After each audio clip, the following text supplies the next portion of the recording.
To Cleveland, Ohio, where all of us on the auto racing crew join with the nation in celebrating the 4th of July weekend and the birthday of Miss Liberty. We're on the shores of Lake Erie, Burke Lakefront Airport, where we have partly cloudy skies, the temperature 88 degrees, only 72 on the lake. It could reach in the low 90s by the time this race is over. Good afternoon, everybody. I'm Bob Jenkins, along with Larry Newber. Welcome to the Budweiser in Cleveland Grand Prix. We have had this race over the years be a 500-kilometer race. However, now it's only an 88-lap sprint race. What we've done essentially is go from an endurance contest to a sprint race, Larry. Well, Bob, if you look at the results of 1986 so far, you would say, yeah, every Indianapolis car race has become a sprint car race because so many people are competitive, and you have to go good from the very start to win. But the conditions here today are just abominable for racing. That is, the conditions are very abrasive to the race cars. It's something you cannot measure in temperature degrees or maybe even humidity. It's just very difficult in the car, so it's very possible that what we have here for the first time in 1986 is a return to an endurance contest. 6 races this year, only 1 repeat winner. That, of course, Michael Andretti. He doesn't start from the front row in today's race, instead from row number 2. Well, Bob, the only other time he did not start from the front row this year, he won, so maybe that's an omen for him. But what we also see up front is parity. In the first 5 rows, 10 positions, we have 5 winners of 1986, plus 5 real bona fide candidates. Because of the conditions, because of how competitive everybody has become in 1986, truly, I believe this is anybody's race. One problem we have seen crop up quite often in practice and in qualifying this weekend, broken half shafts. For more on that, let's go to the 3rd member of our broadcast crew for today, working the pit area. Here's Jack Arute. Bob, whenever you come to a temporary racing facility, whether it's streets or the Burke Lakefront Airport like this, you're going to have some problems. Now, the half shaft problem that you referred to, take a look at what a half shaft should normally look like. That takes the drive from the transmission back to the rear wheels. Well, the bumps around this racetrack have made half shafts come back after practice to look like this, more like a pretzel than a straight arrow. Now, what the crews have done, or actually the owners and management here at Burke Lakefront Airport, they've brought out a 20-ton roller last night and tried to roll out the Charlie horses, those bumps in the corners. We'll just have to wait and see, though, because if not, we'll see just as many half shafts in the trash cans as Budweiser cans, and that could be a problem. All right, thank you, Jack. 8 drivers broke the previous track record in qualifying this weekend. The Budweiser Cleveland Grand Prix is being brought to you by Budweiser. Beechwood Age for that clean, crisp taste. This Bud's for you. By Honda 4-Tracks all-terrain vehicles. Honda, follow the leader. By Fram Bendix and Autolite, which are all quality products of Allied Automotive. And by Mobile Super Unleaded, the high-octane gasoline with a plus. Not only the ESPN crew, but many drivers are wishing the nation a happy birthday today and the birthday of Miss Liberty. Mario Andretti. We'll start the engines and begin this Budweiser Cleveland Grand Prix. Right now, let's go down to the start-finish line. And Mark Danner, the Vice President of Anheuser-Busch. It's a privilege for me to say, gentlemen, start your engines.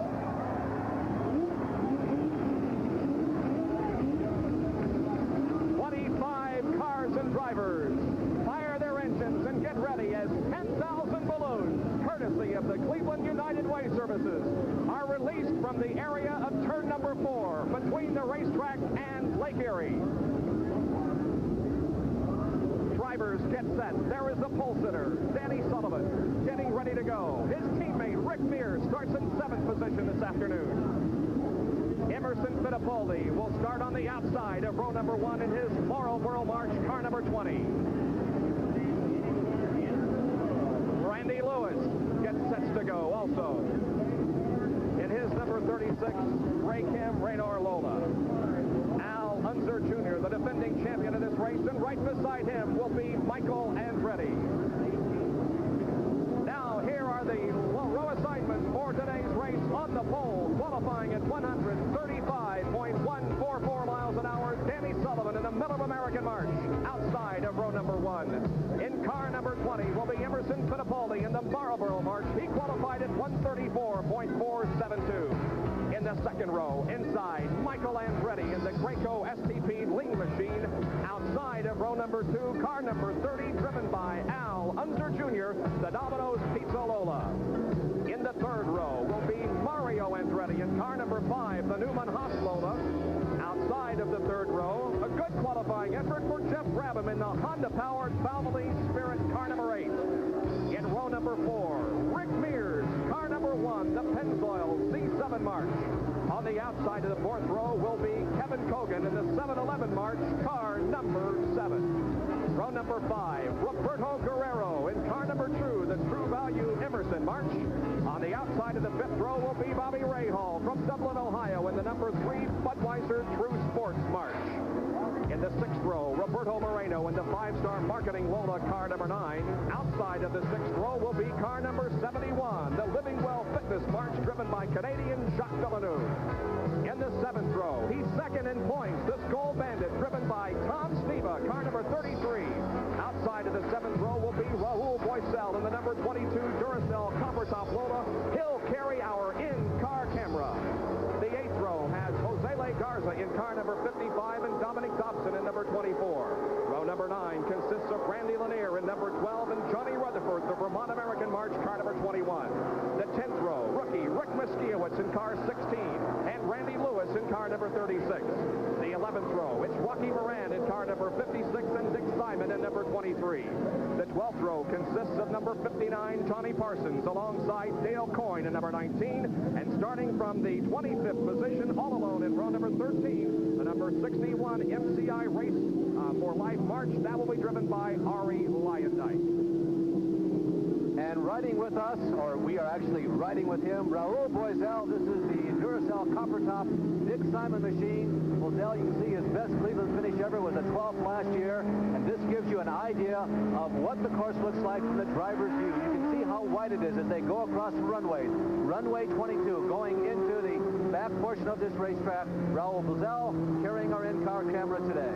And one of the drivers who had an excellent qualifying performance, timing in 6th fastest in the Honda-powered car, is Jeff Brabham, number 8. Now, they had some problems with the car yesterday during qualifying. He could only run about 2 laps before coming in. However, when he was out there on the track, the car was very, very fast, and I think he's a contender for this race. Bob, if he finishes this race, he is more than a contender. He is one of the top contenders for this event. Almost everybody has a Cosworth except just the two, the stock block of Dale Coyne and the Honda of Jeff Brabham. Their problem, by the way, was turbo. They think it might have been fixed. There are 12 corners on this course, which is almost 2.5 miles in length. Once they cross the start-finish line, they go into corner number 1, which is a left-hander. That's the area that Raul Boisel is now approaching. He's just crossing the start-finish line. There it is, moving into turn number 1. Immediately after negotiating turn number 1, it's into turn number 2. Of that, there is a short straightaway before they get to the sharpest corner on the course, turn number 3. Well, the first 2 turns are actually a chicane at speed. The speeds will get up to about 130 miles an hour. Now we approach the most important turn on the racetrack. It's the only hairpin. You can see the hard right that Raul starts to make, and you can also see that it leads onto this long crescent-shaped backstretch.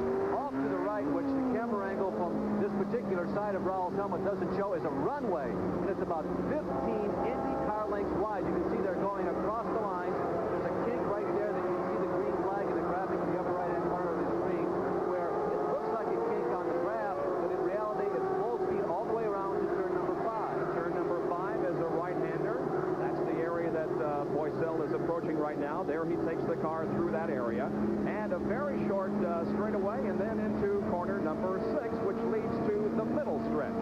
A very bumpy section of the racetrack, one of 2 tremendously bumpy sections that gave all the teams fits really all weekend long with a bevy of broken half shafts. We are going down the middle stretch. It's about a quarter of a mile in length. It happens very quickly. You've got to be careful to not get off the course. And now into the section of the racetrack called the back 40. You can see that little rectangle on the right-hand side of the picture. There it is, full screen on your TV screen at home. The back 40, it's basically a quarter-mile rectangle which has turns 7, 8, 9, and 10 on it. And corner number 8 is the one they're negotiating right now. Now into corner number 9, which is again a right-hander. Short straightaway, which is little more than an area that connects turn number 9 and 10. Then they come onto the main straightaway, reach the fastest part of the racetrack. As you can see, the drivers are scuffing in the tires as they come down the front straightaway here. And this is also where they will be entering the pit area. After they come down this long straightaway, they head into corner number 11, which is a tight right-hander, onto corner number 12, a left, and it's back to the start-finish line. 175 are the predicted top speeds as they come down this long straightaway. You see some of the balloons that are still out, still on the racetrack. And here they come down for the start, and the green flag is out. Kind of a spread-out start, but into the first and second corners through the chicane, it is Emerson Fittipaldi that has grabbed the lead from the outside of row number 1. Running in second position, Danny Sullivan right now. Michael Andretti third, Al Unser Jr., and Kogan is in trouble. Kevin Kogan missed the third corner, has run into the grass. He'll get back on some concrete and get back up to speed, but he's going to lose many positions. And the question is, did he do some damage to that car? Kevin Kogan in trouble on the very first lap here at Cleveland. Here they come down the middle stretch, headed for the back 40. Yeah, somebody's off. Somebody has gone off. Lots of dust there coming out of turn number 6. I think he kept it going straight.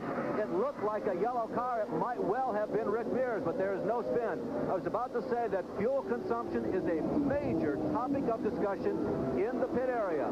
Fuel consumption is expected to be very close. Now watch for Kevin Kogan. He gets offline. There you see him on the right-hand side of your screen trying to get around that turn, but the car just simply won't come back to him.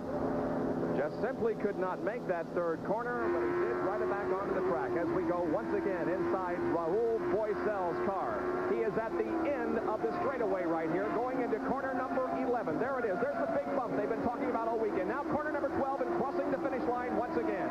Raul Boycel, you can see how bumpy it is on these taxiways and runways here at Burke. Well, I had a conversation with Dick Simon yesterday, Bob, and you know, you can set these cars up to ride not quite so rough, but particularly in the Lola cars, the rougher you set them up, or the lower rated springs, the higher rated springs that you have, the faster they'll go. Now, it's a little tougher on the driver, but boy, it does make a difference in the performance of the machine. The leader is Emerson Fittipaldi in car number 20, but he is being challenged by Danny Sullivan. Sullivan almost grabbed the lead away from him right there, coming out of turn number 7, but Emerson was able to hold on. He's now negotiating turn number 9 at the far east end of this race course. Now into corner number 10 and onto the front straight once again, and here is Kevin Kogan making a pit stop. Unfortunate circumstances for Kevin Kogan. Let's go to Jackaroo in the pit area. An unfortunate set of circumstances have brought Kevin Kogan into the pits very early. They're changing 3 tires all the way around, the front ones, the right rear. Now they're going to pick up the 4th tire. So that excursion into the dirt, the agricultural racing for Kevin Kogan has cost him dearly. The crew is also taking a look at the rear half shaft area. Now they've dropped the jack. They're still waiting on him. And there seems to be definitely a problem. They're trying to pull all the grass out of the nose because the wings aren't adjusted properly. Very, very long stop here for Kevin Kogan. Kogan still in the pit area. Meanwhile, on the racetrack, a great battle for 4th position. In 4th right now is Little Al. Al Unser Jr. Right behind him, though, is Mario Andretti. Bob, as we watch this battle between Al Jr. and Mario, one comment about Kevin Kogan, a brand new crew chief this week. Larry Curry, with whom he almost won the Indianapolis 500, has moved over to the Jacques Villeneuve car, and Cole Silva, a man who's been with this team for the last couple of years, is the new crew chief for Kevin Kogan. Probably will be the crew chief for the rest of the year, according to Jim McGee, Patrick, and the people. He must be very disappointed because I'm sure that he wanted to do well, wanted to score high in his first test in the classroom. Al Unser Jr. and Mario Andretti, 4th and 5th. In 3rd position ahead of these two is Jeff Brabham. Make that Michael Andretti is in 3rd position. In 2nd is Danny Sullivan, and the leader at this point is Emerson Fittipaldi. Now, I cannot overstress how much of a chess match, we've used that term before, but this race really becomes. The crews expect the rate of attrition to be very high. Now, maybe because everybody is being so careful, maybe that'll bring the rate of attrition down. But it was to the point where a lot of the crew managers, team leaders, didn't really want to lead the first part of the race. You can see Sullivan testing Emerson Fittipaldi, but everybody thinks that today the conditions are going to be so difficult in the car, unless you're being passed by a mess of other people, you don't really want to lead, particularly the early stages here. So we'll see how it unfolds. So the leader is Emerson Fittipaldi. He finished 2nd last week at Long Beach, or rather at the Meadowlands. In 2nd place is the winner last week, Danny Sullivan. We'll be right back in just a moment.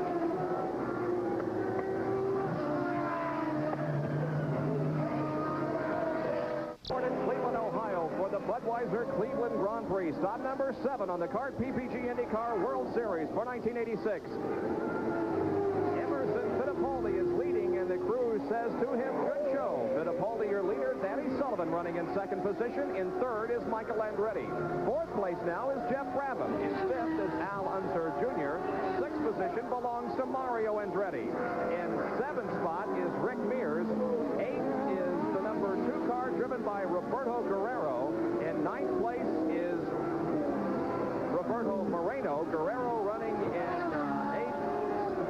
Moreno in ninth. And in 10th position is Bobby Rahal. There is Roberto Guerrero in car number 2. We've only gone 5 laps, so I can guarantee you everybody we're looking at here in the first part of this race is a legitimate candidate to win. There's Guerrero, who recently just got around the other Roberto Moreno, who's wearing the colors of the state of New Mexico again this week. He actually went back to that about a week ago. You remember seeing Valvoline on the side of that car a little earlier this year, but Rick Gallis has gone back to flag waving and proudly displaying the colors of his home state of New Mexico, the land of enchantment. But there's Guerrero, the man who makes his home in Colombia, although he has a couple of homes also here in the States. He lives out in California. Just recently put up a summer home on the northern side of Indianapolis in an area they call Broad Ripple. It's kind of like the Greenwich Village of Indianapolis. And you know, the town that Roberto is from in Colombia, Medellin, is where Pope John Paul spoke to about 800,000 people yesterday. There's Bobby Rahal, of course, the winner of this year's Indianapolis 500. And even though right now Rahal is being shown back in about the 10th position, believe me, Rahal is another one of those guys who probably has a pretty good handle on what they want to do. The race is going to go 88 laps, about 211 miles, I think, Bob. But if the race is going to require a lot of thought processes, there's a lot of factors going on here. You've got to protect the half shaft. You can't miss too many shifts. It's going to be very hard. Here comes Rahal moving underneath Moreno. They go side by side. Moreno will not give in. Rahal holds his line and gets by. Bobby probably very surprised to find that anybody want to race like him at that time, at this time in the race, but both of them doing an excellent job. And Moreno also losing out. Is that Villeneuve moving in there? I think it is. I believe that's Jacques Villeneuve and Tom Sneva in the green car now putting the heat on Roberto Moreno. Well, that pass occurred in corner number 6, where we have seen many spins. Now Rahal is high on the racetrack and losing positions. He is definitely slowing down. So Bobby Rahal, after passing Roberto Moreno in fine style in corner number 6, suddenly loses 3 positions in the east end of the racetrack. Bobby Rahal has definitely slowed off the pace. He's not even coming to the picture yet. Rahal, I am guessing, must be coming into the pit area because yes, Rahal is missing. Here he comes, creeping, crawling, agonizing into the pits. Bobby Rahal, a man who I know came here with hopes that this might be a victory for him. His second of 1986. He likes this racetrack. He led here a couple of years ago. Mechanical problems at the very end put him out. It looks as if he may have a suspension problem there on the front end of the car. Now here you can see Roberto Guerrero possibly coming in contact. Yes, coming in contact with Rahal in corner number 9. Let's go to Jackaroo. Well, you guys were right as far as the problem. It was a left rear tire that went down during that altercation with Jacques Villeneuve that brought Bobby Rahal into the pits. It tore up the outside of the tire, gave him a flat, a tough break for the Indy 500 champion. And you remember last weekend at the Meadowlands, he was battling for the top position with Danny Sullivan when he was hit and dropped back several positions. Here is Emerson Fittipaldi. Michael has moved by Sullivan. Michael has caught Danny Sullivan in traffic. There you see the blue and yellow Craco car, the lean machine, the STP Wolf Systems lean machine, moving by Danny Sullivan, and Michael Andretti is now the runner-up car as they were moving their way through slower traffic. The man on the move at this point is Michael Andretti. There he is in second position. Michael way off the track. Gets off the racetrack, but we've seen this to be quite a common occurrence in the practice and in the qualifying. You simply get the right side off of the racetrack, pick up a little dust, but it really creates no major problem. Well, these guys make it look easy, but I can't stress to you how difficult it is to hold on to the car when all of a sudden one of the rear drive wheels actually has no traction whatsoever, and all of a sudden you're driving a car and it's similar to having a broken half shaft when you have only drive on one wheel. But all of these people make it look very easy from top to bottom. Emerson Fittipaldi, followed by Michael Andretti. Danny Sullivan still running in 4th position. A good show, about 6.5 seconds back is Jeff Brabham in the Honda-powered machine. 5th place belongs to Al Unser Jr. 6th is the number 5 of Mario Andretti. And in 7th position is Rick Mears. There is Danny Sullivan, who won last weekend at the Meadowlands in a car that he was totally unfamiliar with. This car that he is driving this weekend and the car that he put on the pole is a brand new March, which was just taken out of the track on Thursday before they arrived here in Cleveland.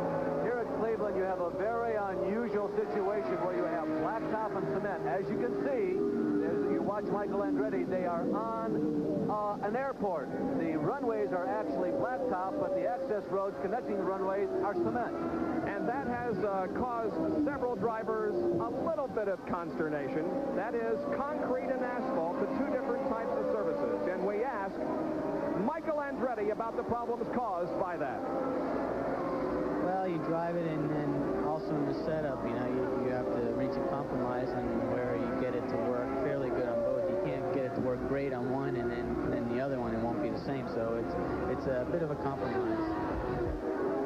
Michael Andretti still in second position here. Meanwhile, out on the course, there is a problem with Roberto Moreno. There he is with a lot of smoke and vapor coming from the rear part of that race car. It's all over for Roberto Moreno. Yeah, not a crash. That's either engine or turbo. Probably an engine. Now, this is not one of the Hondas. Remember, the Honda's still out there running scared, running wild. Jeff Brabham is still very much in this race, and Brabham holds on to the fourth position. Moreno, by the way, is just south of the lake, as all of us are. It's outside the back 40. Remember that quarter-mile rectangle that we showed you at the top of the show? That's where Roberto has come to a stop. He actually blew the engine going down the backstretch, and then he coasted down toward the safety crews and rolled quietly and silently down there just to make sure that there was no fire. He is not in any danger as far as other contestants are concerned. The car is well off of the actual race course. You can see him unstrapping now and beginning to climb out of the race car. It is near corner number 8, but he is well off of the racing track itself. So Moreno out of the car and is an early retiree here in the Budweiser Cleveland Grand Prix. Now Emerson Fittipaldi is moving to the inside of Kevin Kogan and lapping him. Emerson Fittipaldi beginning to move through some of the slower traffic already and put laps on them. Kogan, of course, with the problem on the very first lap of the race in corner number 3, came in to change the tires, but he has fallen now 1 lap down. Fittipaldi is your leader with Michael Andretti in second and Danny Sullivan running third. We'll be back with more in just a moment from Cleveland.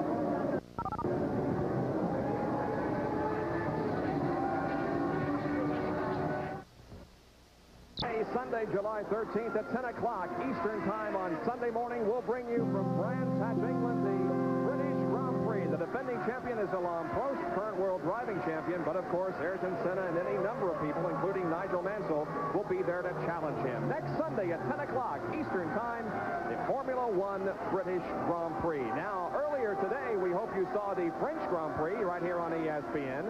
The winner was Nigel Mansell. Finishing second was Prost. Nelson Piquet was third. K.K. Rosberg fourth. Arnoux was fifth, and Jacques Lafitte sixth. So another good performance by the Ligiers, finishing fifth and sixth. And I think we once again have had a change in the World Championship point standings. I believe that took Prost back up in first. There's Arie Luyendyk, who radioed into his crew about 2 laps ago. We were able to monitor it, that he was experiencing a very bad vibration, and now he has come to a stop out on the course. I think he is out inside the back 40. Luyendyk motioning to the safety crews. Apparently a little bit of flame kicking up there in the engine compartment. But Arie Luyendyk had a long weekend. He had a serious electrics problem during practice on Saturday. He was unable to qualify, was actually added to the field as a promoter's option. Started dead last, but we expected him to move up because Arie has turned in some pretty good performances, not only on the road courses, but also on the ovals of Park the last couple of seasons. But Arie's day ends prematurely. You saw there on our 2858 update, our congratulations to Boris Becker, who was the winner at Wimbledon earlier today, defeating Ivan Lendl. Becker, the winner at Wimbledon. Here at Cleveland, Ohio, the lead continues to be held by Emerson Fittipaldi. Al Unser Jr. is in the pit area. Let's go to Jack. Al Unser Jr. has come into the pits. This is definitely an unscheduled pit stop, and we're, as you can see, trying desperately to make our way down here because we got caught off guard. It looks as if we may be having a serious overheating problem. They've applied a lot of water to the radiator, and they're adjusting a wing. He, too, has been off the course. That was one of the issues we wanted to bring up here, gentlemen. We talked about the fact early on with the half shafts that there was a potential problem there with the racetrack itself. Well, let me tell you, there is another potential problem, and there again we've seen it. In the 3 separate pits here, the incidents that we've seen, 2 of them have been cut tires, and now Al Unser Jr. Let me explain to you what's happening. When they get off the racetrack, they're kicking debris back up out onto the track itself. They're bringing up little stones out onto the pavement. They're being caught in these racing tires, and they're cutting the tires down. That was the case with Rahal and with Kogan. Not the racetrack excursions that put them out of the race, but the debris that they picked up once they get back on the racetrack. And Little Al Jr. also missing a right front wing on that car. Kevin Kogan has returned to the pit area for the second time. Now, Kevin went a lap down. Now he goes 2 laps down on the field, and it is not a good day for Kevin Kogan. For fuel economy, if you're wondering, well, how soon can you stop and go the distance? There is Dick Simon, I believe. No, either that is or it's Boiselle. I think it's Simon, though. Yeah, it's Dick Simon, the number 23 copper top machine, and Dick Simon, who wasn't really sure whether or not he was going to compete this weekend, has had a short day also. He made the decision almost on the spur of the moment overnight, Friday night, qualifying. There's a teammate going by our camera car. Raul waves bye-bye to team owner and teammate Dick Simon and goes on his merry way. And here is Emerson Fittipaldi, the leader, completing lap number 18. 18 out of 88 laps completed. And Kogan is unstrapping himself and climbing out, and there could be a fire in that car. They're dousing him with water. Kevin Kogan appears to be okay, though, but it's going to be all over for Kevin Kogan. For Kevin Kogan, as we mentioned earlier, with the brand new crew chief, they certainly would have liked to have shown better. He had a problem in years past here. Also, I think, had a small fire here in the pits in Cleveland. Jack, maybe you can give us some more information. Well, while the crew was working on the back bonnet of the area, actually looking at the engine because he came in coasting without any power, they decided to add just a little more fuel in case they could get it refired again. Well, the bonnet was off, and what happened is when they dislodged the connecting hose, some of it actually spilled down onto the hot motor. It burst into flames, and all of us scattered, including Kevin Kogan, who came out of the belts quicker than I've ever seen. But he appears to be okay. I don't think he was burned in any way. You can see him... As you can see, he's perfectly all right. There was some quick moves by the crew themselves, grabbing some fire extinguishers and putting buckets of water down his back that saved him from some potential injury. Well, of course, they run alcohol, methanol, in these cars, and it has a situation where you cannot see the flame, so when you feel things start to get hot, you get out of there, and that's exactly what Kevin Kogan did. Bob, let's go back to the question of fuel economy, because I can guarantee you it's going to rear its head in this race, just as it has in almost every single other Indianapolis car race this year. The point to consider and the point to pay attention to is lap number 28. All the crews tell me that if anybody stops prior to lap number 28, beyond a shadow of any doubt, they've got to stop 2 more times for a grand total of 3. If they can go beyond that point, say to lap 30, which, by the way, is the exact point of the formula, 72 miles or an average of 1.8 miles per gallon, it's possible a team, a driver, may be able to go the distance with just 2 stops. But, boy, they couldn't be any closer, right on the ragged edge of fuel economy. So, think in terms of lap 28. If anybody stops before that point, you know they're planning on at least 2 more stops. If somebody goes further than that, maybe, just maybe, they can stretch it with just 2 stops.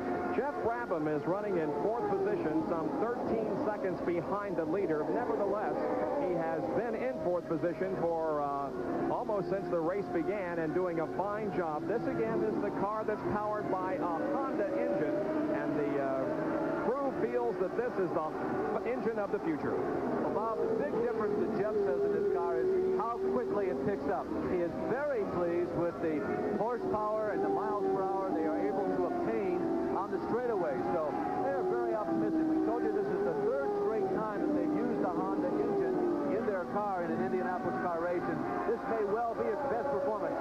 Again, that was just Jeff getting a little bit off course, kicking up dust, no smoke from the engine. And right behind him is Mario Andretti, who is in 5th spot, so this is the battle for 4th. 4th is Jeff Brabham, 5th is Mario Andretti. As we told you early, Jeff had a problem in qualifying yesterday. The car was simply not performing well for a long period of time. He went out on several occasions, just turned 1 or 2 laps, but he did qualify very, very well.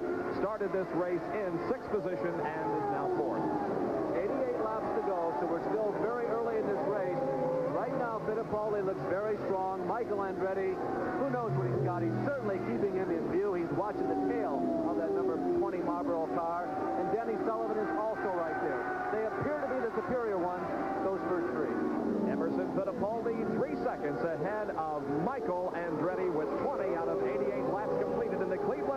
Budweiser Grand Prix. We'll return right after these messages. Stay with us.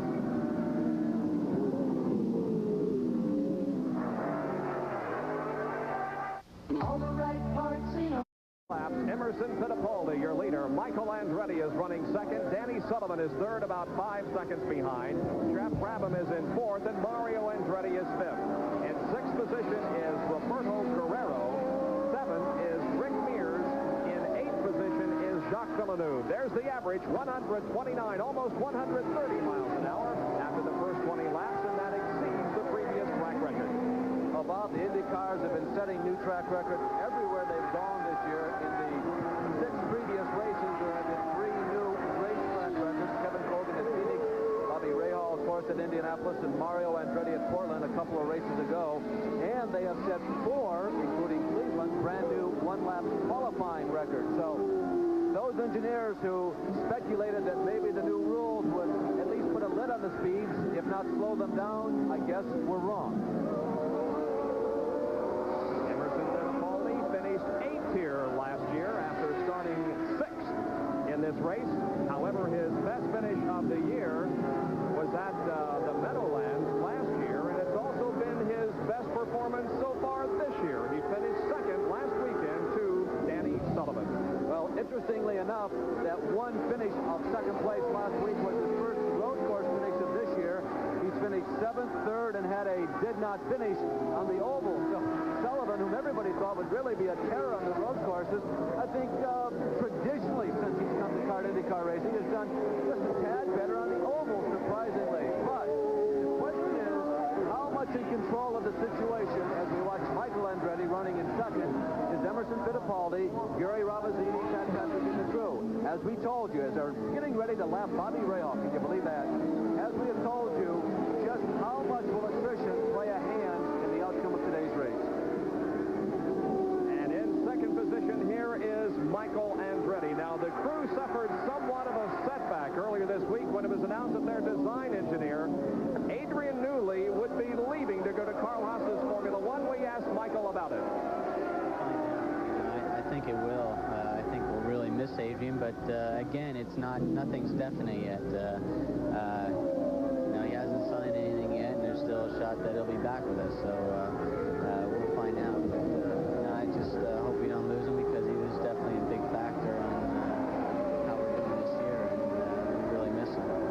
I would think it's pretty certain, though, that Adrian Newey would be leaving Michael Andretti and going to the Carl Haas Formula One effort later in the season. Well, that's quite a lure anytime you get an opportunity to go Formula One racing. And, Michael really is to be applauded, I think, for his honesty, because I believe that most people, Michael doing a little bit of wiggle there as he comes to turns 1 and 2, most people would have said, oh, we got a very strong crew, and gee, we won't miss him at all. We'll be able to get by. They've got a very strong crew. I do believe that the Craigville people can compensate for it, but, hats off to Michael for saying, yeah, he's a good man, and we really don't want him to leave. So the battle for second position is between Michael Andretti, and we've had a crash just out of corner number 10. 2 cars involved. We can't see who they are from that angle above. Everything looks black and white, but it's coming on to the long section of this racetrack.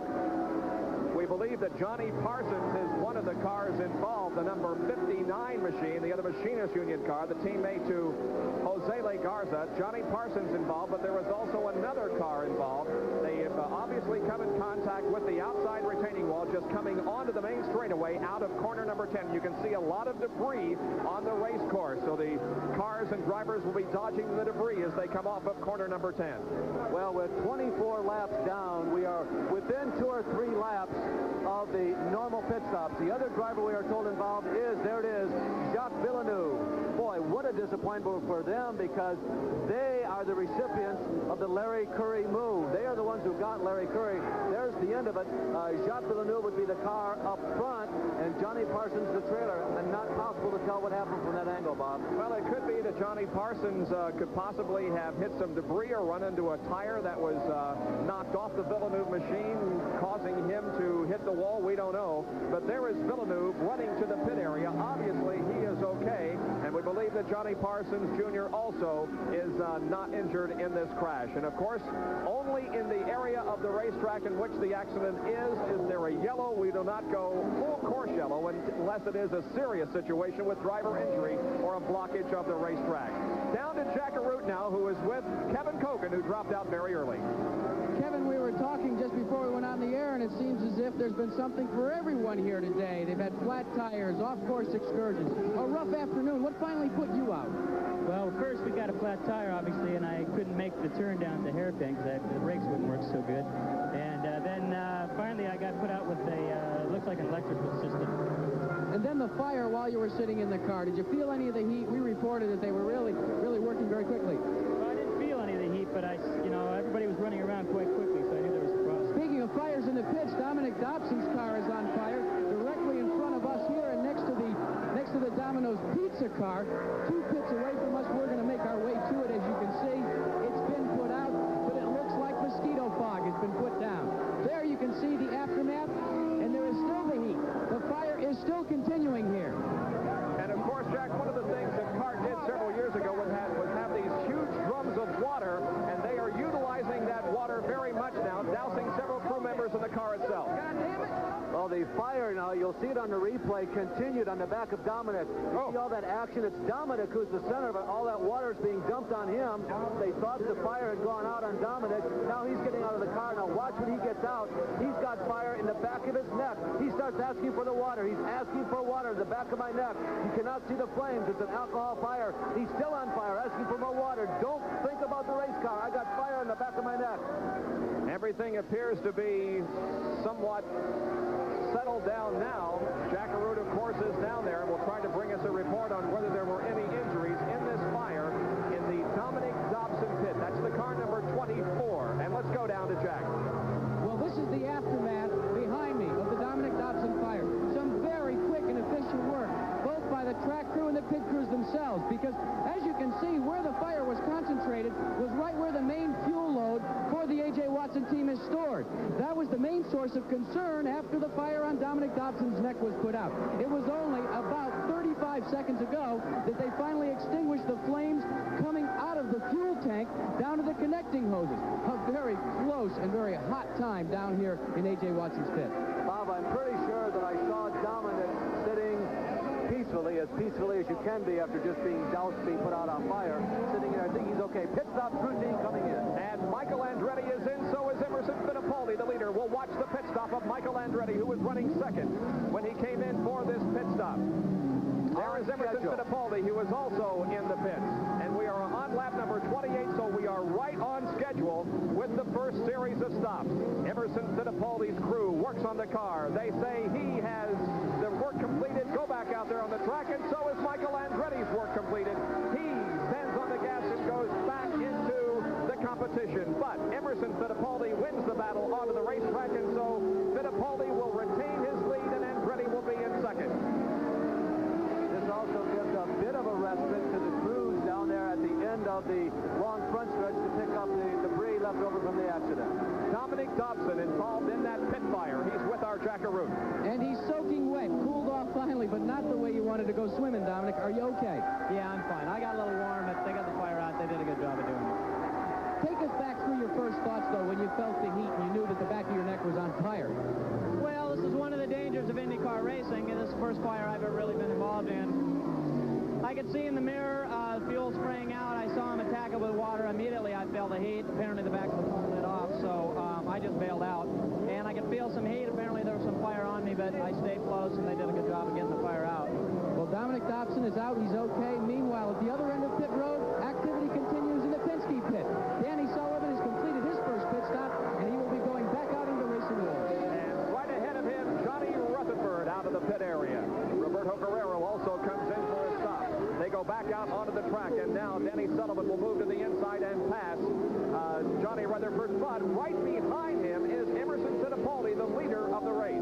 You've got to assume that Sullivan is the leader, though, because I can't believe that his stop was that much slower than Emmo, so let's see how it shakes down. Yet, right now, data speed is showing that Danny Sullivan takes over the lead with efficient work in the pit area. Danny Sullivan comes out in first place. And Emerson Fittipaldi, we believe, will be in second, although Jeff Brown Brabham at the moment is shown in second. I'm not sure whether or not he has made his pit stop, though. But at this moment, we believe that Danny Sullivan is the leader of this race after a very quick first pit stop. Brabham has been in. Michael Andretti, of course, has also been in. So all of the leaders, with the exception of Mario Andretti, have been into the pit area. So at least temporarily, that would indicate that Mario is the leader, but yet with one stop to go. Now we start asking the question, what if Andretti goes 30 or 31 laps? I repeat, theoretically, if Andretti goes 30 or 31 laps, he can go the distance on only 2 stops. Now we are updated, and in second position is Emerson Fittipaldi, and in third place is Michael Andretti. Running fourth is Mario Andretti. So those 4 cars on the lead lap all have made their pit stops. And then after that, it is Roberto Guerrero and we believe the number 8 car of Jeff Brabham. So first series of pit stops completed. Danny Sullivan has the lead, and about 1.5 seconds behind is Fittipaldi.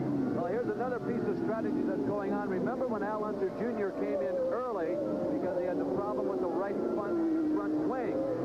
We now pick up on the radio that he is trying to get to lap 33 before he makes his first stop as required for fuel.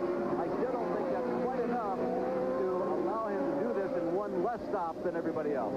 Well, Emerson Fittipaldi held the lead until the first series of pit stops, but now Danny Sullivan is in the lead. We'll see if Emerson Fittipaldi can catch him. Running in third position is Michael Andretti. Fourth right now is Mario Andretti, and in fifth position, Roberto Guerrero. We'll be right back on this 4th of July holiday weekend.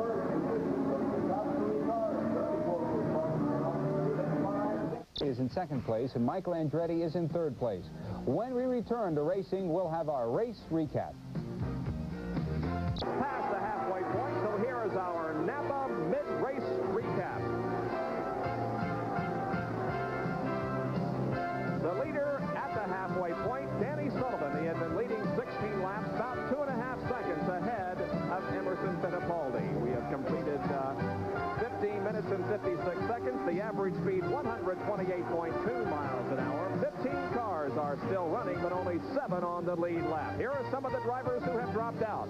Roberto Moreno, Ari Lyondike, Kevin Cogan, Dick Simon, Jacques Villeneuve, and Johnny Parsons in an accident. Dominic Dobson, a fire in the pit area. Dropping out also Roberto Guerrero and Randy Lewis. Down for a observation from the pit area at the halfway point. Here is Jack Arute. Bob, we've had something for everyone down here. A little bit of fire, a little bit of tire problems, and finally our first definitive report on half-shaft failure. Roberto Guerrero never made it back to the pits. The reason, his rear half-shaft snapped in 2. So some very unusual circumstances here, but the one thing that we're still watching and still very concerned about, especially for Emerson Fittipaldi, is his fuel consumption as we watch Danny Sullivan put another car down a lap. We'll be back with more from Portland right after this.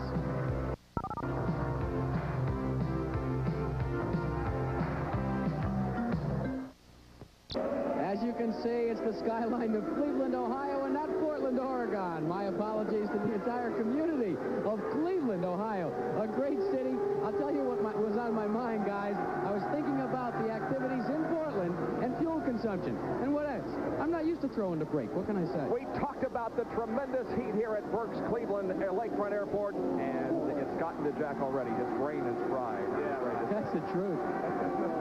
I'll tell you, though, one thing that you ought to consider, gentlemen, is keeping appraised of just how the cars are handling, because as we get down to the last few drops of fuel, and it looks as if Bobby Rahal has gone into the wall. Let's throw it back up to you guys. Bobby has crashed into the wall. This is the same area of the track that Roger Mears crashed several years ago. It's actually off corner number 6, and there you can see Bobby has climbed out of the car, but his is against the retaining wall and heavily damaged. Rahal appears to be okay, though. I think it is turn 11, Bob. It's just before they enter the short straight right here in front of the pit. You're right.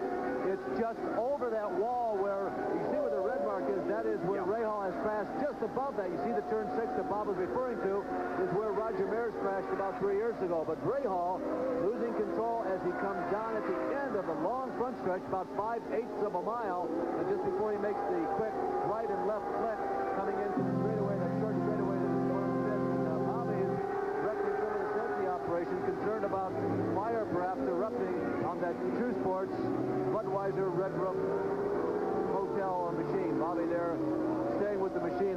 the safety is completed. And you can see the corner workers displaying the yellow flags in this particular area of the course. Still no overall yellow in today's race, despite the fact that we have had some cars into the wall. No serious injuries, and so just localized yellows at this point. Now, the car that Jack referred to just before the break going a lap down was Tom Sneva.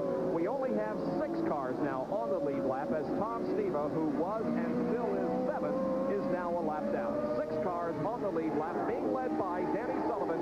1.4 seconds behind is Emerson Fittipaldi as the crews continue to work on the Bobby Rahal car in turn number 11. There is the leader, Danny Sullivan, going to the inside and putting a lap on the number 56 car of Rocky Moran. Sullivan second. Michael Andretti, are you wondering what happened to him? He's still third, but he's dropped 24 seconds fast. The number 5 car of Mario Andretti is in 4th position. And by the way, we believe he's a touch out of synchronization with everybody else in terms of pit stops, but still running in 4th. In 5th position is Jeff Brabham, and you can see the leader, Sullivan, continues to traverse this 2.4-mile road course. In 6th position, number 1 of Rick Mears.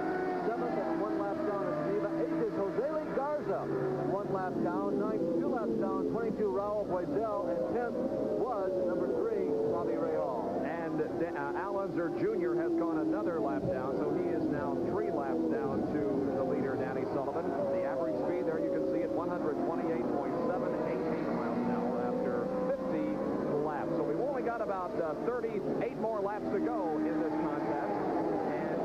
Sullivan appears to be slowing down. At least Rick Mears was able to pass it. Well, keep in mind that Sullivan is getting ready to lap Rick.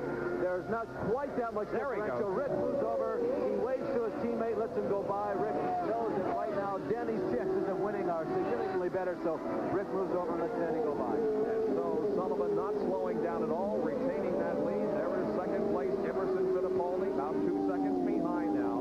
Danny Sullivan continuing to set the pace here. He's going for 2 straight IndyCar wins.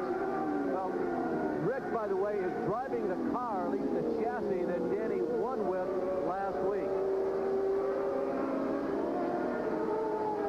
Of course, Danny Sullivan, as Bob mentioned to you earlier today, is driving a March chassis that is right out of the box. They've been fast all week long, so it's not just a Sunday phenomenon. Danny Sullivan, formerly from Louisville, Kentucky. We had a chance to talk with him earlier in the weekend and asking about driving on these taxiways and runways. Racetrack, pretty decent road course, but so unusual because it's so flat. How do you approach it, particularly in those first few warm-up laps? Well, you just have to try to get yourself oriented again and figure out there's no real markers out the back and so forth, and it just takes a little bit of time until some rubber goes down and you can see a few lines, or maybe you pick up something out in the grass or a marker, and particularly this corner coming out here off the back, I guess it'd be about turn 2 or 3, is hard, but the rest of it's not too bad. I enjoy the track here. Of course, I had my first win here, so there's a little bit of a soft spot for that. And then also it's a unique place that sitting anywhere in the stands, the people can see the entire circuit. And for a road racing circuit, either purpose-built or artificial, it's, I think, unique in the world. Certainly anywhere I've been. Danny Sullivan certainly having no problem today negotiating these runways and taxiways as he is in the lead. We're certainly glad to see Bobby Rahal okay after he crashed into the barrier at corner number 11. And in just a few moments, we'll hopefully get an opportunity to talk with Bobby, who has made his way back to the pit area but is conferring with members of his crew. While we were talking to Danny on tape, we saw his position in terms of road course career earnings, and the Honda is coming to a stop. And Jeff Brabham is coasting down the short straightaway right here in front of the pits. He's not, by the way, in one of the safer areas of the racetrack. He's looking for a place to hide right now. He comes to a stop at one of those points where the rest of the cars are on the other side of the track. The groove is on the right side or high side right after that first left-hander. There is Jeff. You see he's trying to get that car as safe as he can. Unfortunate because he was running 5th and that Honda engine was performing very well. Jeff Brabham, they pull his car behind the wall. There's the area in which the car has stalled. Jeff Brabham out of the race. Down to Jack now with Bobby. Well, Bobby Rahal is trying to cool off. He's been talking to his wife, Debbie. First of all, Bobby, what happened out there? The engine blew up going into the corner don't know if water and oil got underneath the tires or if it just locked the rear end up, but just locked her up, and that's all she wrote. Well, now, you've been out there for well over half the race. A lot of talk and a lot of concern before the start of the race about the physical abuse that the car was going to take, the mechanical failures. We're seeing a lot of blown engines, but not a lot of broken half shafts that we all alluded to and thought were going to occur. What's made it different? There's a lot of race left. I didn't think it was too bad. You know, we got behind it when we got that, picked up that flat, and we got back up to 6th place, I guess, at one point. And we're running 7th right now and catching people. And I guess I was so charged up to do as best we could that the heat really didn't bother me at all. So, I don't think it's as bad as everyone thought it was. It's a tough break for Bobby Rahal. And Danny Sullivan keeps it going here. Bobby Rahal, the winner of this year's Indianapolis 500-mile race, out of competition here in Cleveland this afternoon after losing an engine and smacking the retaining wall. There's Sullivan in corner number 9, continuing to lead. Next time by, he will complete lap number 56. He moves onto the main straightaway at this moment. He's 3 seconds ahead of Emerson Fittipaldi. We're glad you could join us on this 4th of July holiday weekend for this IndyCar race. We'll be back with more live from Cleveland in a moment.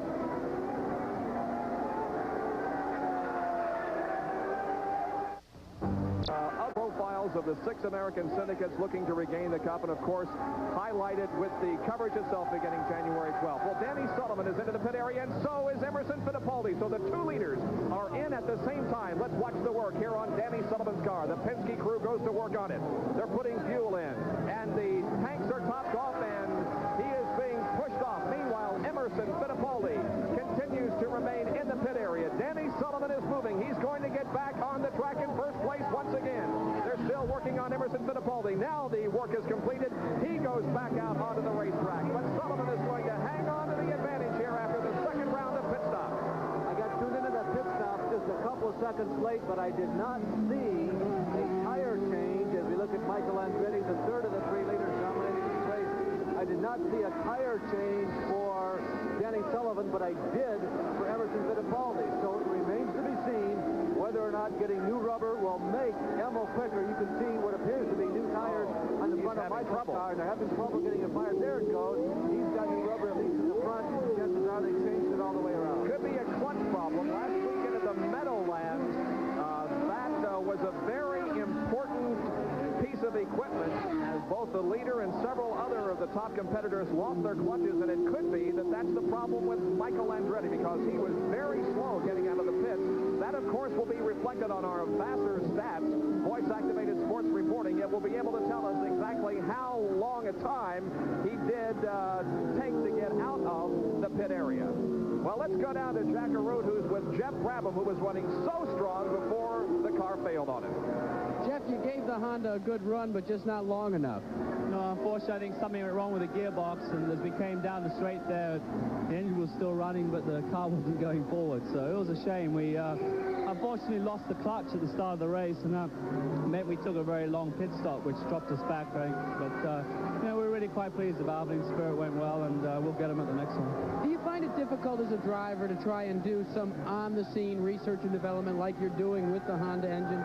Well, not really, because you know, the Honda's so reliable now. We just treat it like a Cosworth, and we just go about our normal business. And it's only when you get out of the car and look at the back there and you see it says Honda and not Cosworth, you know you've got something different in there. Well, he's kind of used to it, guys. His father was the pioneer of the rear engine for IndyCar racing. Now he's trying to bring the Honda into active competition. And once again, we repeat that it was the gearbox that failed on that car, not the Honda engine itself. Jeff Brabham is out of the race, and we'll be finishing right around 12th position, something like that. As we only have now... Not only that... Oh! Somebody's side. Is that Emil? I believe it's Fittipaldi who's moving very slowly on the main straightaway. There he is, limping toward the pit area. Tough break for Emerson Fittipaldi. He has his hand in the air as to indicate that I am in trouble. So, Emerson Fittipaldi, who was running second, is going to be losing that position and possibly dropping out of the race. And remember, he just stopped for his routine pit stop, so it's not a matter of running out of fuel. Coming in that slow, you got to figure that it's either in the engine or somewhere in the drivetrain, and Emerson Fittipaldi is probably out of this race. Well, we only had 3 cars on the lead lap.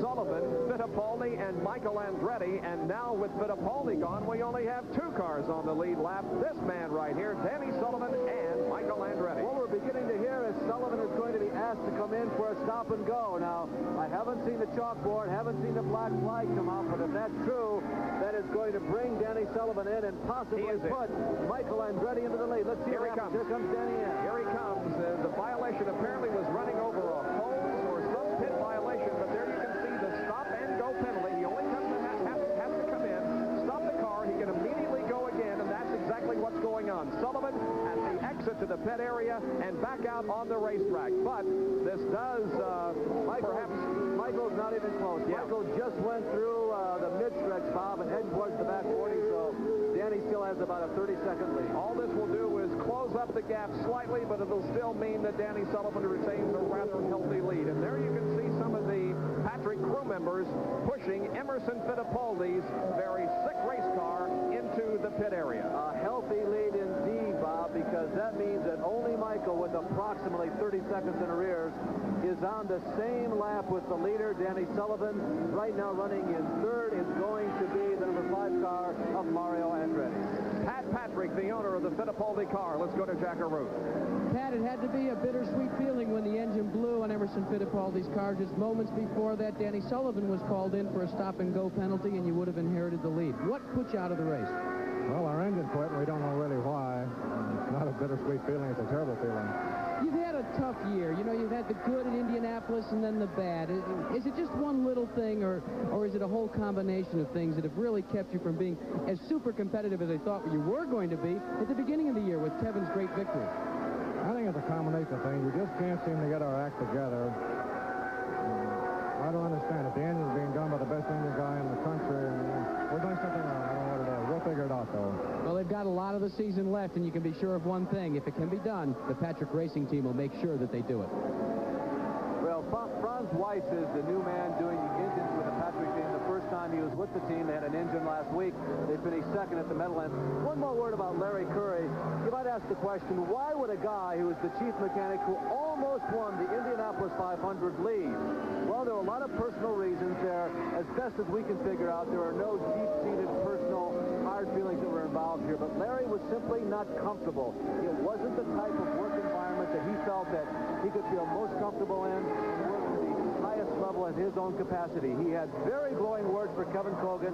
He said, I left of my own accord. I'm very happy to be back with Jacques Villeneuve. And of course, Jacques wanted Larry to come back because he and Larry together combined for Jacques' only IndyCar victory ever. Johnny Rutherford has been in the pit area for a long time now. Danny Sullivan, because of that stop-and-go penalty, there are now 3 cars on the lead lap as Mario Andretti was able to unlap himself. So it's Sullivan, Michael Andretti, and Mario Andretti, those 3 cars, first, second, and third on the lead lap. Now, Johnny Rutherford is still in the pit area. He's remaining in the race car, but he has been in for a long time and losing valuable laps. Johnny Rutherford, who also has turned in some excellent performances this year and is 8th in the point standings, is in the pits, and it appears as if his race may also be over. We're at Burke Lakefront Airport in Cleveland, Ohio for the Budweiser Cleveland Grand Prix. 63 laps have been completed out of 88. We'll be right back.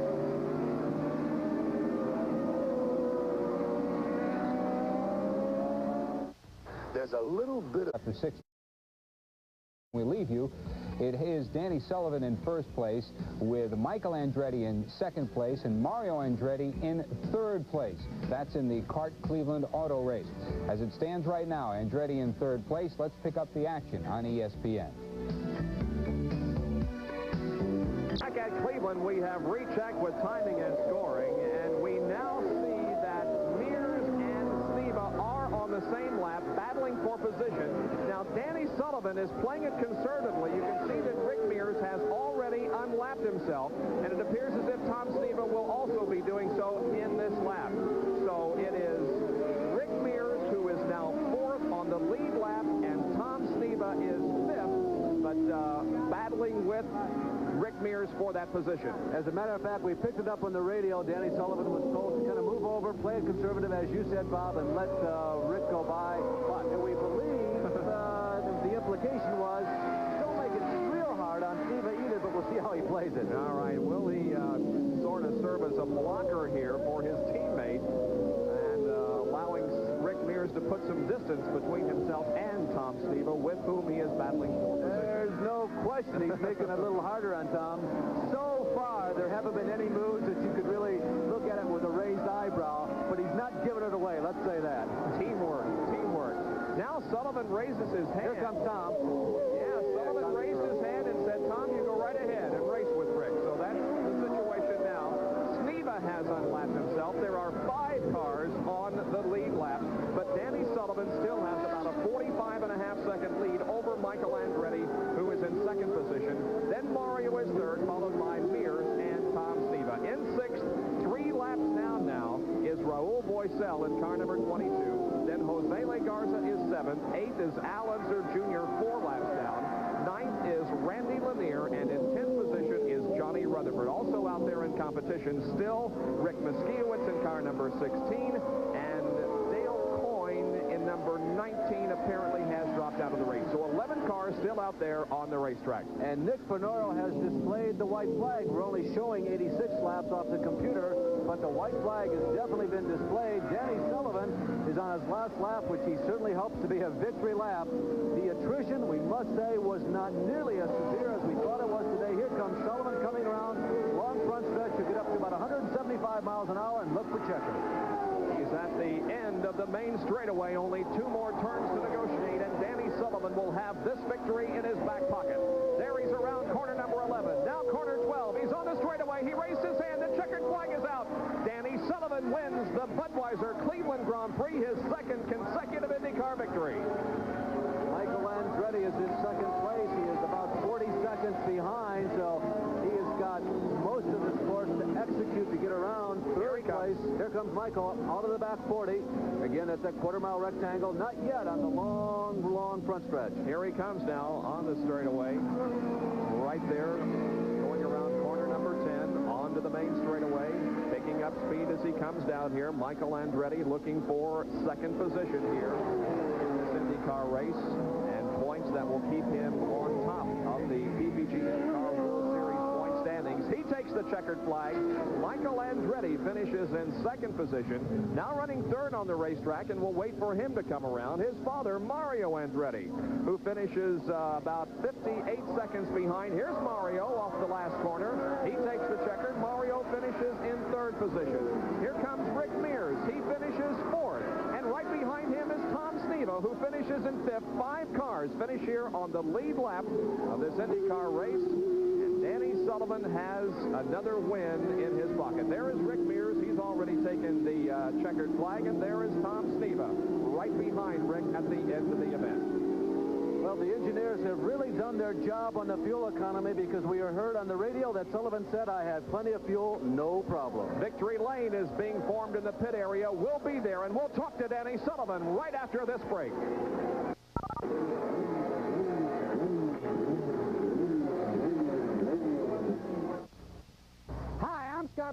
Interview is being brought to you by Goodyear Eagles. You either have Goodyear Eagles or you need them. And in Victory Lane with the winner, Danny Sullivan. Here is Jack Arute. Well, it's a very happy Danny Sullivan that's made it 2 in a row now. You've won at the Meadowlands, and did just like Al Unser Jr. did last year, came back to Cleveland and won again. Congratulations. Thank you. It was tough. I owe a lot of that to my crew, if not all of it, because they first built the car, and then they got me ahead in the pit stops, and they kept me there.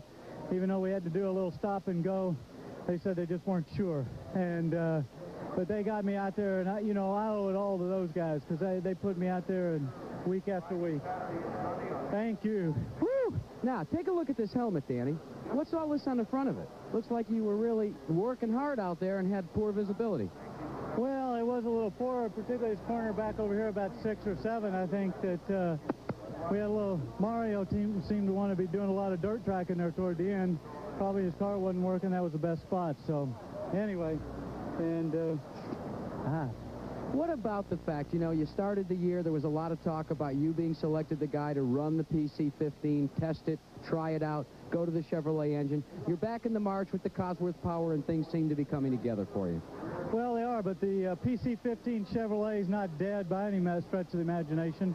And this is a joint deal, so that's why Rick's been in it, Big Al's been in it, and I've been in it, and we haven't quite worked out all the bugs, and all of us at the Miller-Penske team, you know, they still like to win.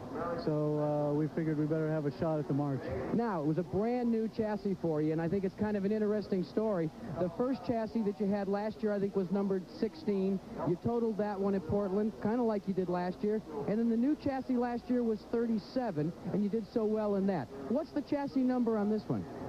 I believe it's 37, and I believe it's also the same motor that we had last week at the Meadowlands, last year at Miami, and last year at Indy, and I think Big Al had it at Phoenix as well. So it's a popular motor. Well, guys, like they would say on that great TV show, believe it or not. Danny Sullivan, the winner here in Cleveland this afternoon. He took the lead for the final time on the 30th lap from Emerson Fittipaldi and led the remaining laps to capture his second victory. Boy, there was a tremendous crowd on hand here this afternoon. I think it speaks well for the publicity that this race was given. The city gets behind it, and the media really gets behind this race that have brought these thousands of race fans to this facility here for this IndyCar race. And you can see they're now beginning to pour out of their seats and make the long journey home. We'll be back to have some more comments from Cleveland, Ohio, where Danny Sullivan has won this afternoon.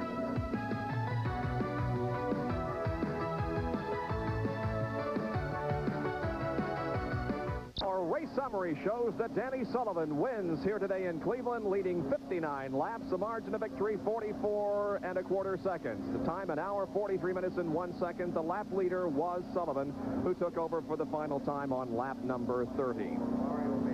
The top 10 finishers: Michael Andretti finishes second, Mario Andretti third, Rick Mears is fourth, Tom Sneva finishes fifth. Finishing in sixth position was Raul Boisel, seventh was Jose Legarza, eighth was Al Unser Jr., ninth Randy Lanier, and 10th was Johnny Rutherford. Well, today's Cleveland Budweiser Grand Prix has been brought to you by Goodyear. You either have Goodyear Eagles or you need them. By Pennzoil Motor Oil, quality protection. Ask for it. By Ford and your Ford dealer. Have you driven a Ford? Was it